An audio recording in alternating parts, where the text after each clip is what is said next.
Sa kaugnay pa ring balita, tiwala pa rin ang Malacanang na mapapagtibay ng panukalang Bangsamoro Basic Law o ang BBL.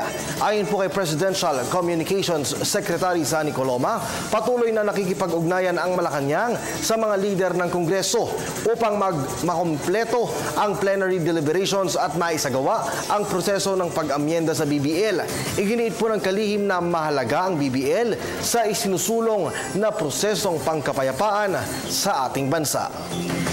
Patuloy tayong nakikipag-ugnayan sa mga lider ng Kongreso at buo yung ating pag-asa na ito ay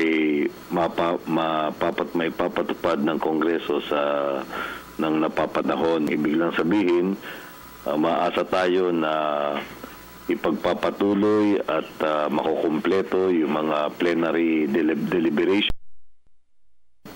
Maisasagawa nila yung proseso ng pag-amyenda tungo sa pagpasa ng katanggap-tanggap na BBL at para naman maipagpatuloy at makumpleto yung prosesong pangkapayapaan.